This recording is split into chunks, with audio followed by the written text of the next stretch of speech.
Bismillahirrahmanirrahim.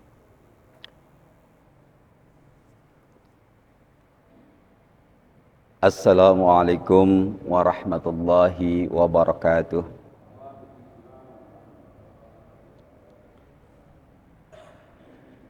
Alhamdulillah alladzi la haula wa la quwwata illa billah.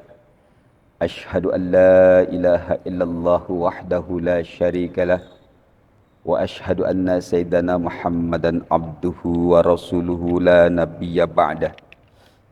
Wassalatu wassalamu ala rasulillah Sayyidina Muhammad ibn Abdullah wa ala alihi wa ashabihi wa man walah. Amma ba'd. Hadratul mukarramin, para alim, para ulama, para guru, para kiai, wabil khusus jajaran DKM Masjid Jami' Ar-Rahmah. Semoga mereka semua diberikan keberkahan, kesehatan, sehingga bisa berkhidmat untuk masjid tercinta ini. Jamaah salat subuh berjamaah yang saya hormati dan mudah-mudahan dimuliakan oleh Allah Subhanahu wa taala. Marilah kita panjatkan puji dan syukur kita dengan mengucap alhamdulillah. Segala puji bagi Allah dan milik Allah yang dengan izinnya kita semua alhamdulillah dapat melaksanakan ibadah salat subuh berjamaah sambil juga berpuasa. Mudah-mudahan apa yang kita lakukan, semua yang kita lakukan, ibadah-ibadah yang kita lakukan diterima oleh Allah Subhanahu wa taala dengan segala keridhaannya. Amin ya rabbal alamin. Salawat serta salam semoga senantiasa dilimpah curahkan keharibaan junjungan Nabi besar Muhammad sallallahu alaihi wasallam kepada keluarganya, para sahabatnya, dan mudah-mudahan salawat serta salam itu juga tercurah kepada kita semua sebagai pengikutnya.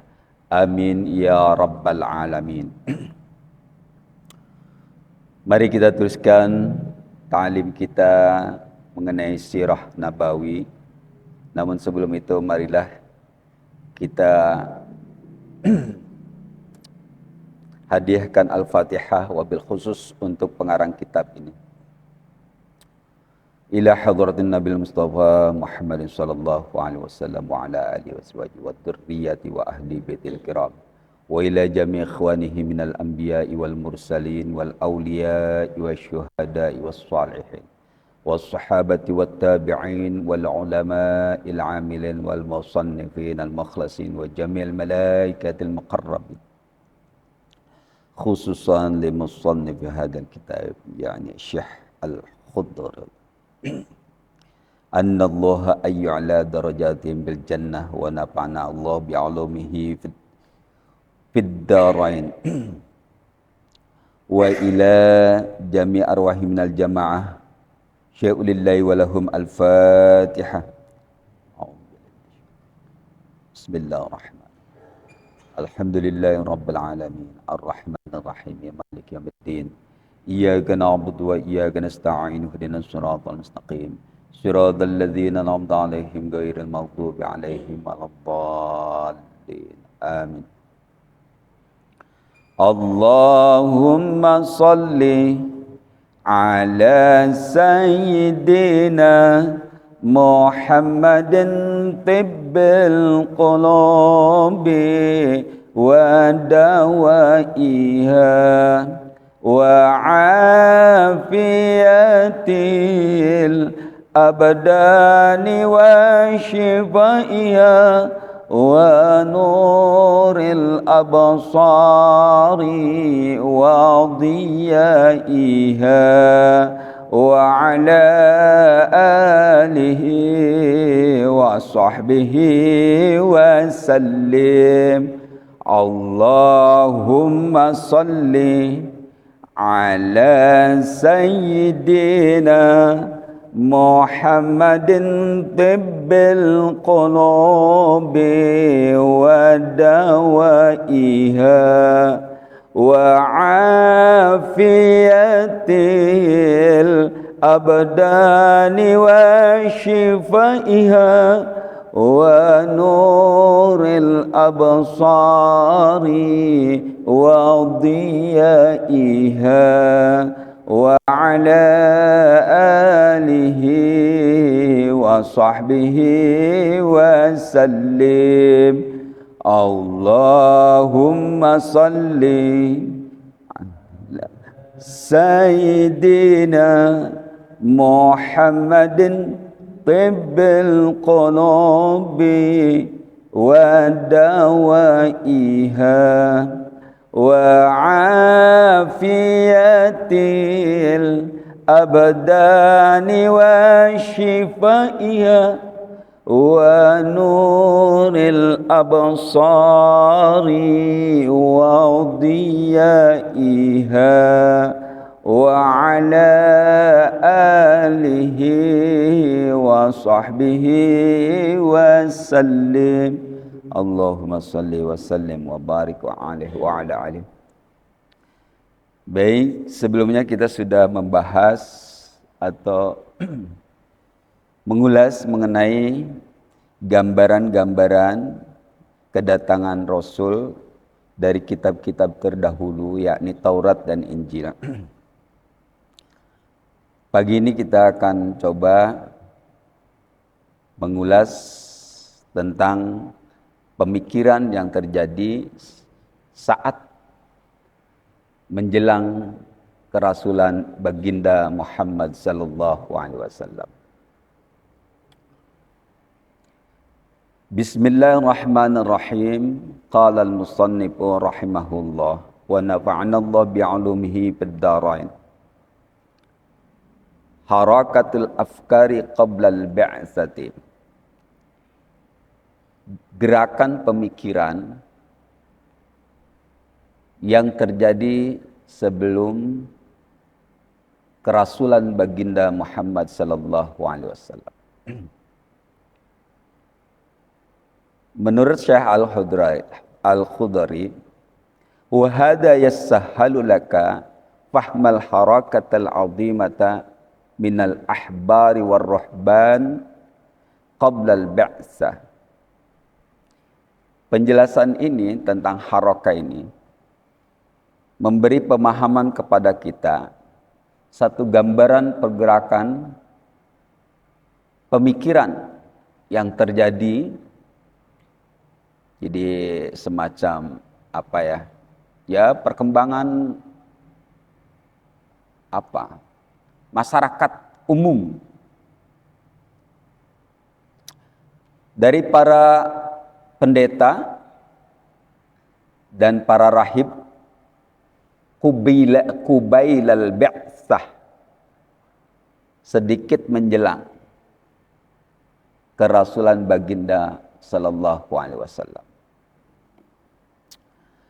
Fakana al-yahudu yastaftahuna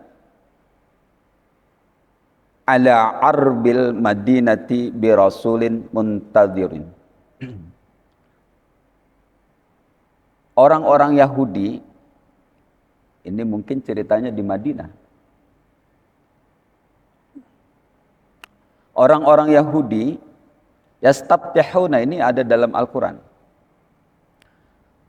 Itu menunggu kedatangan Rasul, menunggu kedatangan Rasul yang dijanjikan dalam kitab-kitab mereka, untuk mengalahkan orang Arab Madinah. Jadi mereka menunggu. Jadi rupanya ini orang mau kalau invasi ya. Jadi mereka sudah hidup di Madinah bersama orang-orang Arab. Tapi sering terjadi clash ya. Faqad haddatsa Asimu ibni Amr bin Qatadah an rijalin min qaumihi qala, telah bercerita Asim bin Amr bin Qatadah dari satu kaum, dari seorang laki-laki dari kaumnya, qalu, Mereka bercerita, berkata, innama da'ana lil Islam ma'a rahmatillahi ta'ala lana. Ketika kami diajak dalam Islam, tentu dia mencatat ma'a rahmatillah, dengan karunia rahmat Allah kami masuk Islam.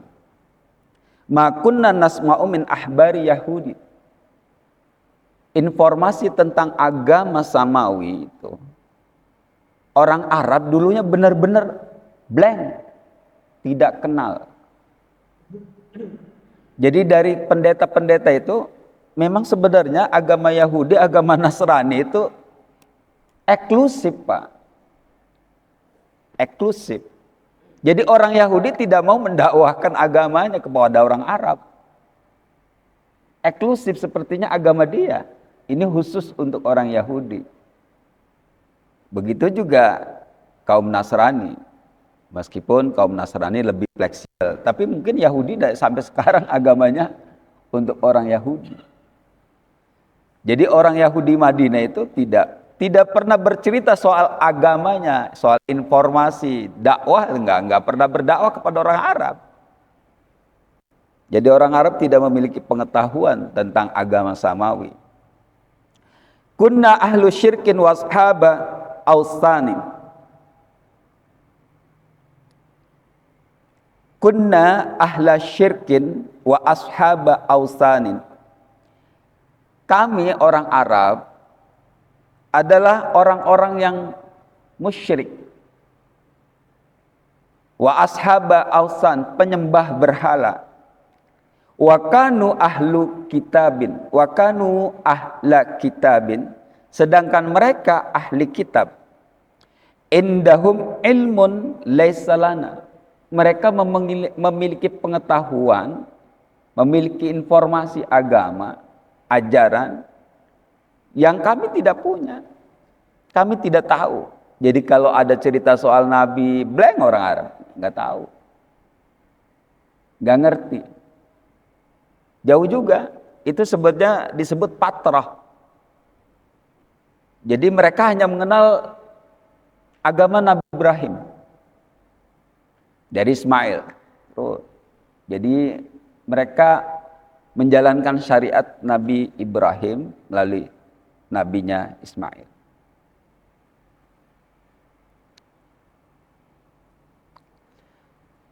Wa kanat la tazalu bainana wa bainahum syurur.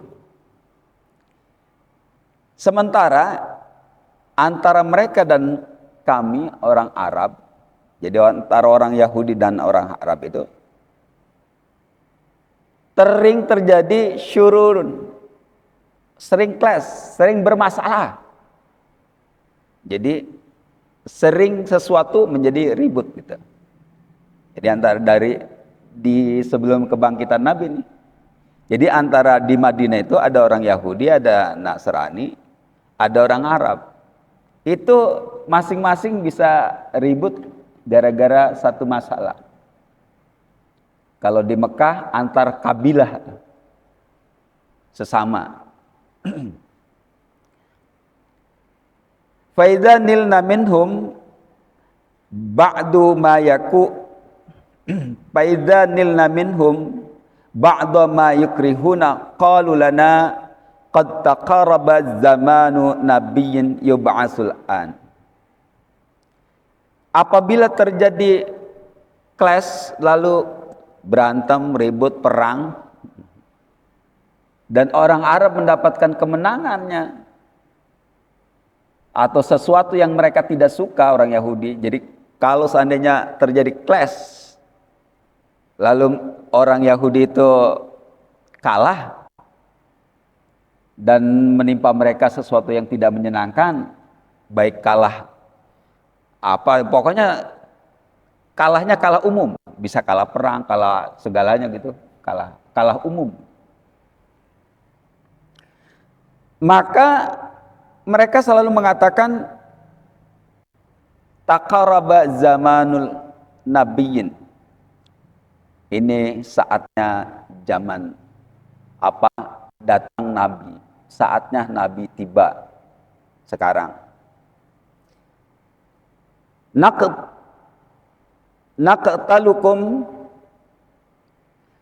Naqtalukum ma'ahu qatla adin wa iram.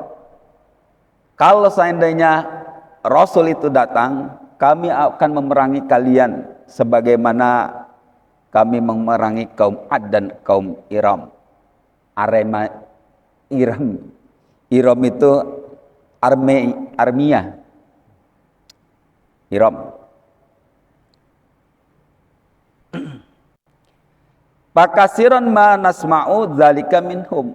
Sering kayak gitu. Orang Yahudi kalau ngelihat orang Arab, nanti kalau datang Nabi, kita akan memerangi kamu. Dan kamu akan kita perangi seperti kita pemerangi. Kami memerangi kaum Ad dan Iram. Dan hampir semua begitu. Jadi sering ucapan itu disampaikan oleh orang Yahudi kepada orang Arab. Dan orang Arab tidak menerima informasi tentang itu. Tentang adanya satu nabi, tentang adanya satu rasul yang akan datang. Tidak menerima informasi. Jadi tidak ada. Falamma ba'asallahu rasulahu Muhammadan ajabna hina da'ana ilallah.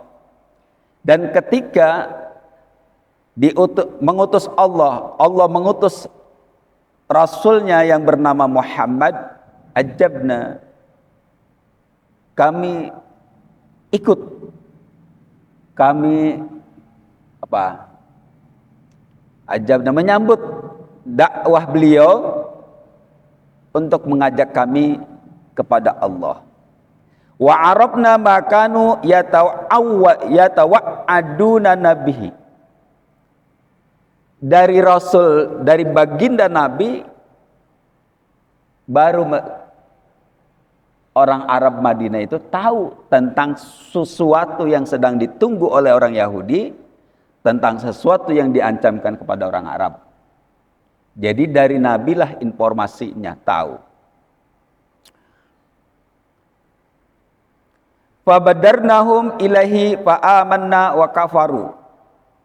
Dan ketika itu terjadi, Nabi mendakwahkan diri sebagai Nabi, orang Arab Madinah, fabadarnahum, orang yang paling mendahului mereka untuk beriman kepada Nabi. Itu sebabnya ketika Nabi dikucilkan di Mekah, justru Madinah heboh. Kayak apa ya? Jadi di wilayahnya ditekan habis, tapi di daerah lain sedang ditunggu kedatangannya. Ditunggu. Ini kayaknya gambaran-gambaran kita juga kadang begitu. Ada satu ulama yang ditekan di satu daerah, tapi di daerah lain malah dipuji, gitu. Ditunggu.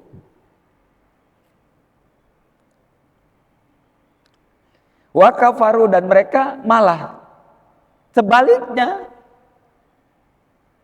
ingkar. Jadi orang-orang Yahudi yang tadinya nunggu-nunggu itu, begitu datang Nabi Muhammad yang jelas orang Arab menyambutnya. Mereka ingkar. Ini juga bisa ego sebenarnya ini. Jadi pilihan-pilihan politis kadang seperti itu. Kita sedang tidak baik-baik dengan tetangga. Ketika tetangga kita memilih A, kita akan memilih B. Padahal yang kita pilih juga salah. Ini problem juga. Jadi ini problem hati nih. Problem penyakit yang ada di dalam diri manusia. Pengennya pilihannya nggak sama dengan musuhnya.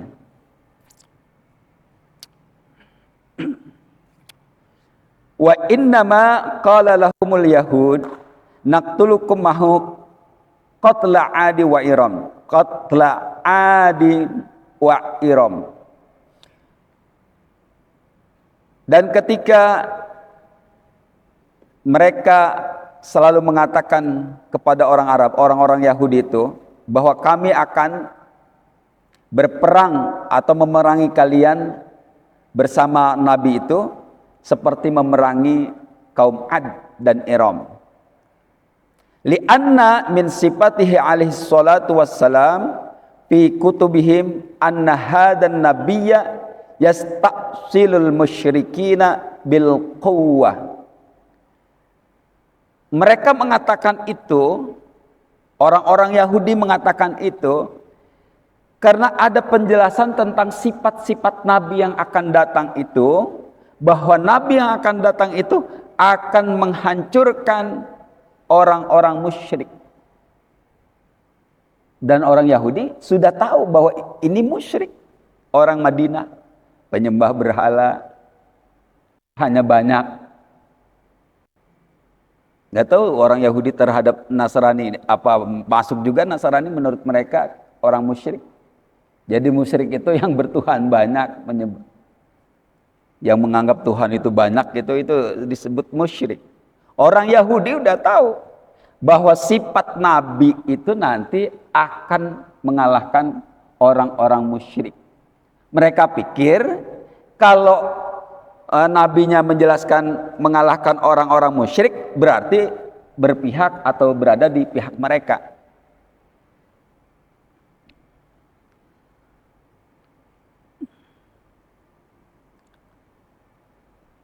Walam yakunu yadunnuna annal hasada wal baghya sayatamakkana min afidatihim payan baduna alladina al-qayyim payahaqqal alaihimul adab fid dunya wal akhirah.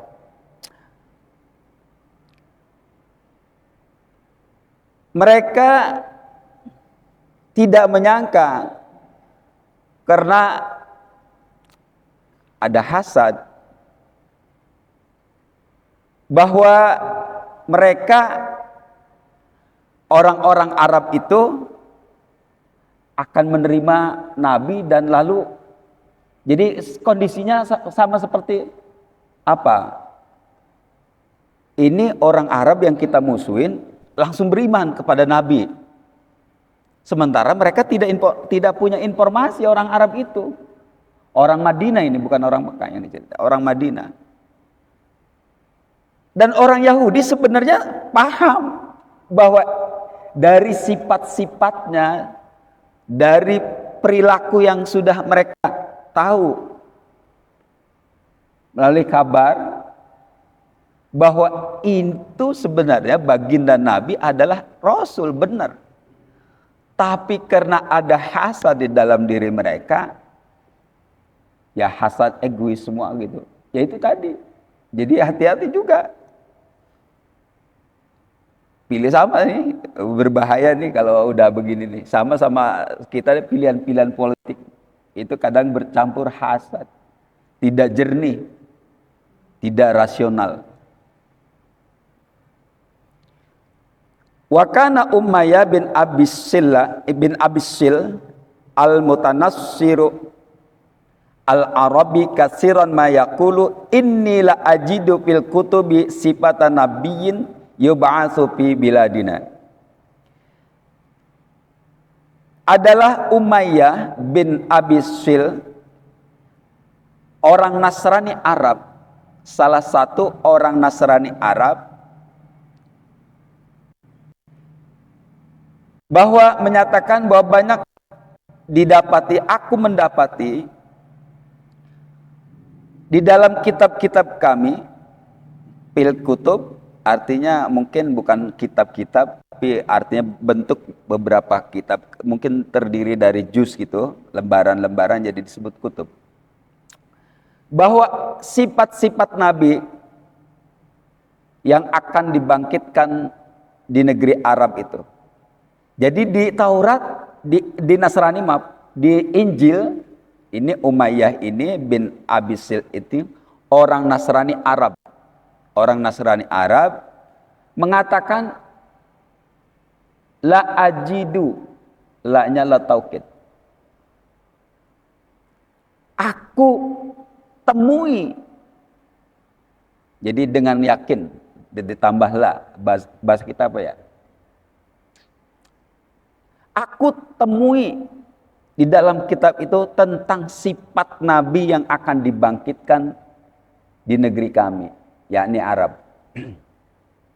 Wa haddatsa Salman Al-Farisi radhiyallahu an nafsihi annahu sahaba qasisan fakana yaqulu lahu ya Salman innallaha sawfa yab'atsu rasulan ismuhu Ahmad. Rasulan ismahu Ahmad. Diceritakan dari Salman Al-Farisi oleh Salman Al-Farisi, sahabat Salman Al-Farisi radhiyallahu an, bahwa dia menemani Kisisan, pendeta. Dan pendeta itu berkata kepada Salman, ya Salman, innallaha sawfa yab'atsu rasulan ismahu Ahmad. Hei Salman, sesungguhnya Allah akan membangkitkan seorang rasul namanya Ahmad. Ini dari pendeta. Yakhruju min jabali Tihama.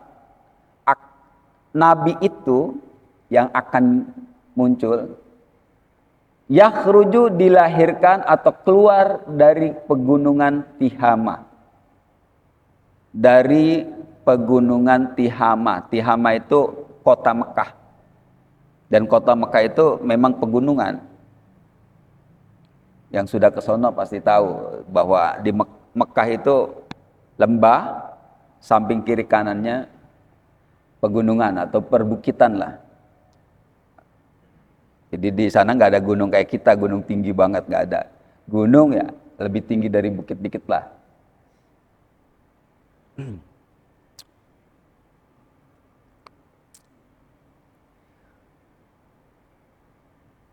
Alamatuhu ayyakulal hadiyata wala yakulas shadaqata. Tandanya kalau dia seorang nabi itu, nabi yang akan datang itu nanti tandanya dia akan menerima hadiah dan menolak sedekah. Nabi menerima hadiah dan menolak sedekah. Dan benar, Nabi kita menolak sedekah. Makanya sampai sekarang orang yang tidak berhak menerima zakat, salah satunya adalah keturunan baginda Nabi Sallallahu Alaihi Wasallam. Jadi nggak bakalan terima keturunan Nabi itu tidak menerima zakat. Hadiah terima, dan itu tandanya bagian dari tanda kenabian. Wa hadzal haditsu kana min asbabi islami Salman, dan apa yang disampaikan oleh pendeta ini menjadi acuan sahabat Salman Al-Farisi masuk Islam. Dalam satu cerita ini, konon Salman Al-Farisi ini ayahnya orang Majusi. Al-Farisi, jadi di Mesir. Parsi ya, Al-Farisi, Parsi. Ayahnya Majusi, lalu dia masuk Nasrani, diusir, lalu akhirnya ikut pendeta, sampai di Madinah menjadi budak dari Bani Qatadah. Di Madinah, jadi ngikut gitu, jadi pengembara dengan pendeta. Entah karena apa, Salman Al-Farisi kemudian menjadi hamba sayanya dari Bani Qatadah. Qaritoh, bukan Qatadah, Bani Qaritoh. Jadi sampai Madinah, dia udah tahu ada beritanya bahwa Nabi akan datang dari orang Arab.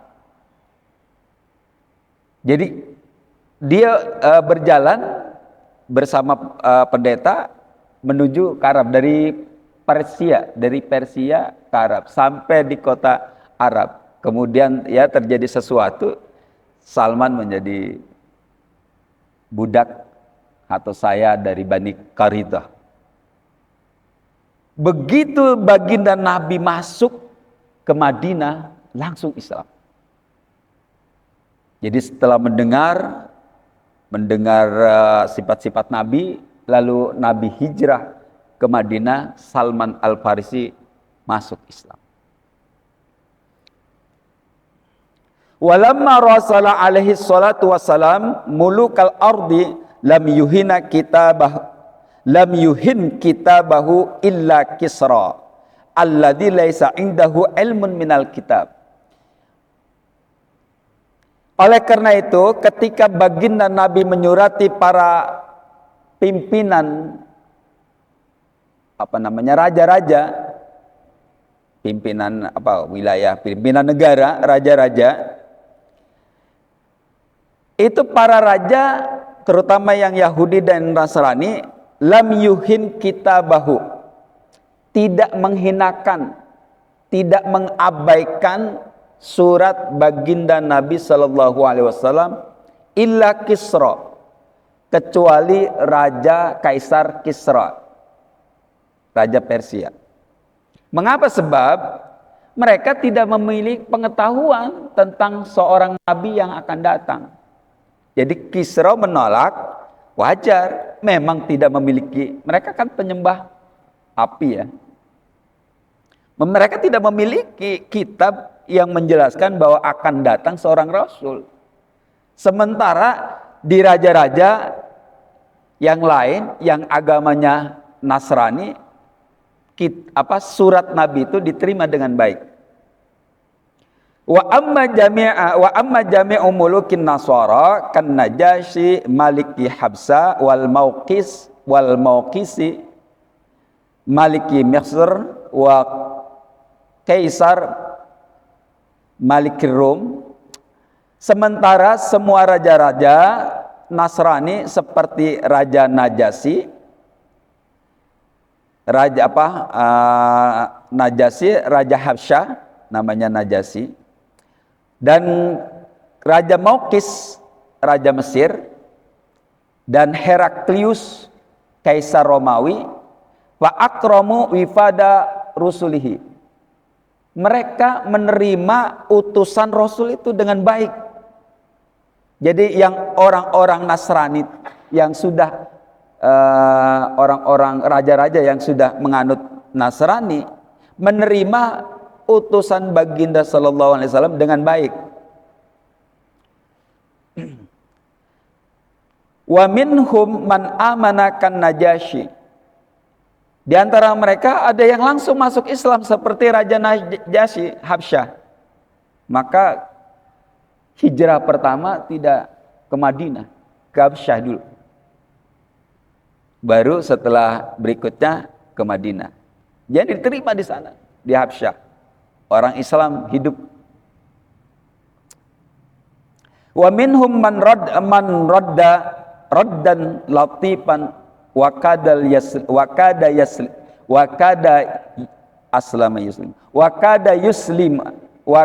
yuslimu laula ghalabatul mulki.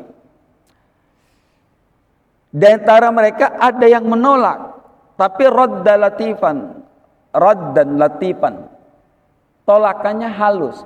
Ini raja-raja Nasrani, menolak, tapi menolaknya halus. Bahkan karena halusnya, hampir saja mereka masuk Islam. Jadi Kaisar Heraklius itu menghormati utusan baginda sallallahu alaihi wasallam, lembut, bersikap lembut, meskipun menolak, halus nolaknya. Andai saja dia bukan seorang raja, masuk Islam. Hanya saja ini pengaruh juga. Kalau saya masuk Islam, seluruh Romawi masuk Islam. Waduh, kacau juga. Pendeta bisa gulung tikar. Wa minhum man hada kal Mauqis. Dan di antara mereka ada yang diberi petunjuk seperti Raja Mauqis. Walam yakun alaihi salatu wassalamu fi quwwatin yurhibu biha haula'il muluk. mereka itu masuk Islam dalam posisi di mana Nabi tidak memiliki kekuatan tentara. Tidak seperti zamannya Umar, Sayyidina Abu Bakar, Sayyidina Umar. Mereka sudah tentara. Tapi ketika Nabi mendakwahkan diri, memberikan surat kepada raja-raja ketika kerasulannya, itu umat Islam belum apa-apa, bahkan dikucilkan di kota Mekah. Tapi suratnya diterima dengan baik. Ini bukan raja, posisinya belum pemimpin ini. Jadi Nabi hanya Nabi gitu. Tapi mereka karena informasinya sudah ada dalam kitab mereka, mereka memberi perhatian yang lebih. Allahumma madzaka illa li'annahum ya'lamuna annal masiha alaihi salatu wassalam basyara bi rasulin ya'ti min ba'dih. Perlakuan tersebut bukan karena ketakutan mereka terhadap pasukan Islam, gitu. Bukan. Emang belum ada, belum terorganisir, belum kuat, pengikutnya masih sedikit. Itu karena orang-orang Nasrani mengetahui bahwa Sayyiduna Isa Al-Masih telah memberikan kabar bahwa akan datang Rasul setelahnya. Wa